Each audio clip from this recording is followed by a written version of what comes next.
नमस्कार मित्रांनो, बांधकाम कामगारासाठी शासनाकडून एक महत्त्वाचा निर्णय घेण्यात आला आहे। आता 60 वर्षे पूर्ण झालेल्या नोंदणीकृत बांधकाम कामगारांना मिळणार आहे ₹12,000 पर्यंत निवृत्ती वेतन होय। आणि या संदर्भातील शासन निर्णय देखील निर्गमित करण्यात आला आहे। पण नेमकी पात्रता काय आहे, अर्ज कसा करायचा, कोणत्या अटी लागू आहेत आणि निवृत्ती वेतन मिळण्यासाठी काय प्रक्रिया आहे याची संपूर्ण माहिती या जी मध्ये दिलेली आहे। आणि हा संपूर्ण जी आपण आजच्या या व्हिडिओमध्ये पाहणार आहोत, त्यामुळे व्हिडिओ शेवटपर्यंत नक्की पहा। मित्रांनो, तुम्ही बघू शकता महाराष्ट्र इमारत व इतर बांधकाम कामगार कल्याणकारी मंडळ मुंबई अंतर्गत नोंदित बांधकाम कामगारांना लागू करण्यात आलेल्या निवृत्ती वेतन योजनेची सविस्तर कार्यपद्धती विहित करण्याबाबतचा दिनांक 19 जून 2025 रोजी निर्गमित झालेला हा शासन निर्णय आहे।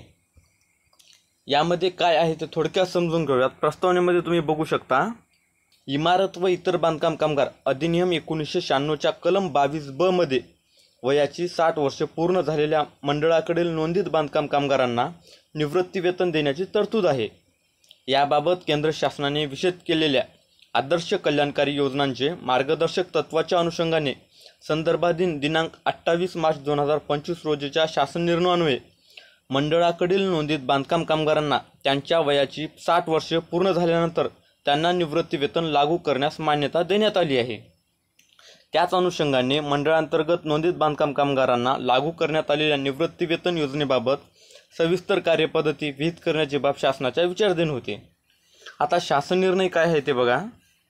महाराष्ट्र इमारत व इतर बांधकाम कामगार कल्याणकारी मंडळ मुंबई अंतर्गत नोंदित बांधकाम कामगारांनी त्यांच्या वयाचे 60 वर्षे पूर्ण झाल्यानंतर लागू करण्यात आलेल्या निवृत्ती वेतन योजनेच्या सविस्तर कार्यपद्धतीस या शासन निर्णयान्वये मान्यता देण्यात येत आहे।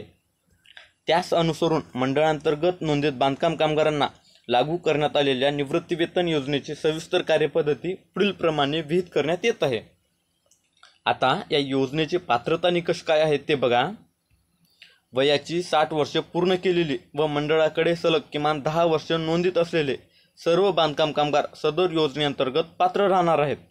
तसेच त्याच्या कुटुंबातील पती व पत्नी दोघेही बांधकाम कामगार असतील तर ते स्वतंत्रपणे पात्र राहणार आहेत।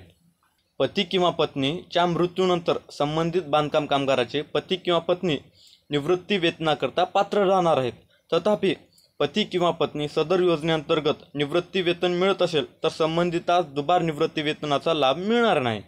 केंद्र शासनाच्या आदर्श कल्याणकारी योजनांच्या मार्गदर्शक तत्वानुसार कर्मचारी राज्य विमा कायदा 1948 व कर्मचाऱ्यांचे प्रदाता निधी व विविध तरतुदी कायदा 1952 अंतर्गत लाभ प्राप्त करणारे बांधकाम कामगार निवृत्ती वेतनास पात्र राहणार नाहीत। आता त्यांनी निवृत्ती वेतनाचे निकष आणि दर सांगितले आहेत ते बघा। मंडळाकडे नोंदित पात्र बांधकाम कामगारांना त्यांच्या मंडळाकडील नोंदणीच्या कालावधीनुसार निवृत्ती वेतन अदा करण्यात येणार आहे। मंडळाकडे नोंदणी असलेल्या वर्षानुसार निवृत्ती वेतनाचे दर खालीलप्रमाणे असणार आहेत। त्यात 10 वर्ष जुनी नोंदणी असेल तर तुम्हाला वर्षाला 6,000 मिळणार आहेत। 15 वर्ष जुनी नोंदणी असेल तर तुम्हाला वर्षाला 9,000 मिळणार आहेत आणि 20 वर्ष जुनी नोंदणी असेल तर तुम्हाला वर्षाला 12,000 रुपये मिळणार आहेत। मंडळाकडे जमा होणाऱ्या कामगार उपकराचा वेळोवेळी आढावा घेऊन सदर योजनेअंतर्गत देय निवृत्ती वेतनामध्ये कमी अथवा वाढ करणे, अटी व शर्तीमध्ये बदल करणे याबाबत निर्णय मंडळ मान्यताअंती शासन स्तरावर घेतला जाणार आहे। आता या योजनेची कार्यपद्धती कशी आहे ते सांगितले आहे ते बघा। सदर योजनेअंतर्गत पात्र ठरणाऱ्या मंडळाकडे नोंदित बांधकाम कामगाराने या मंडळ अधिकृत संकेतस्थळावरील विहित नमुना अर्ज विनामूल्य प्राप्त डाउनलोड करून घ्यावा। हा फॉर्म तुम्हाला झेरॉक्स सेंटरला पण भेटू शकतो।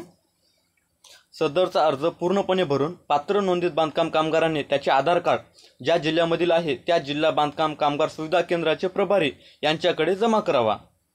निवृत्ती वेतन अर्जासोबत खालील कागदपत्रे जोडावीत। आता कागदपत्रे काय लागणार आहे ते सांगितले आहे ते बघा। पत्त्याचा पुरावा, त्यामध्ये आधार कार्ड साक्षांकित छायाप्रत म्हणजे तुम्हाला आधार कार्डच्या झेरॉक्सवर स्वतःची सही करून द्यावी लागणार आहे। जन्मतारखेचा पुरावा, त्यामध्ये तुम्हाला जन्म दाखला किंवा शाळा सोडल्याचा दाखला ते पण साक्षांकित छायाप्रतमध्ये द्यावे लागणार आहे। आणि शेवटचं बँक पासबुक सुद्धा तुम्हाला द्यावं लागणार आहे।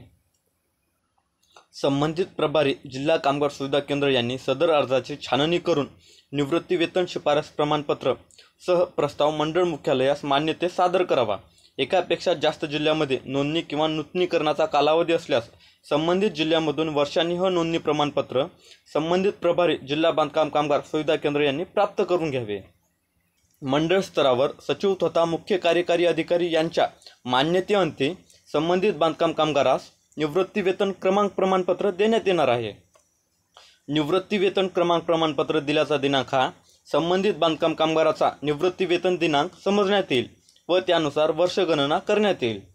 दरवर्षी माहे नोव्हेंबरमध्ये मंडळाच्या निवृत्ती वेतनधारक बांधकाम कामगारास त्याच्या हयतीचा दाखला पुरावा स्वरूपात मंडळाकडे सादर करावा लागणार आहे। त्यासाठी त्यांनी आधार कार्ड, मंडळाचे नोंदणी कार्ड व निवृत्ती वेतन क्रमांक प्रमाणपत्रासह संबंधित जिल्हा कामगार सुविधा केंद्रामध्ये समक्ष उपस्थित राहून जिल्हा अधिकाऱ्याकडून हयतीचा दाखला प्राप्त करून घ्यावा, जेणेकरून त्या वर्षीचे निवृत्ती वेतन त्याच्या खात्यामध्ये जमा होईल। मंडळाच्या निवृत्ती वेतनधारक बांधकाम कामगारास त्याचे बँक खाते बदलायचे असल्यास तसा अर्ज त्यास प्रभारी जिल्हा बांधकाम कामगार सुविधा केंद्रामार्फत मंडळास करावा लागणार आहे।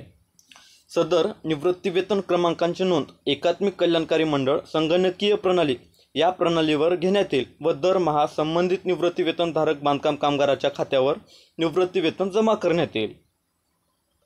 मित्रांनो, शासनाने सुरू केलेली ही निवृत्ती वेतन योजना वयस्क व अनुभवी बांधकाम कामगारासाठी एक खूपच उपयुक्त पाऊल आहे। जर तुमच्या ओळखीतील कोणी योजनेसाठी पात्र असेल तर ही माहिती त्यांच्यापर्यंत नक्की पोहोचवा आणि अशाच शासकीय योजना व GR अपडेटसाठी आपली CS या चॅनलला सबस्क्राईब करा आणि व्हिडिओ आवडला असेल तर लाईक करा। धन्यवाद।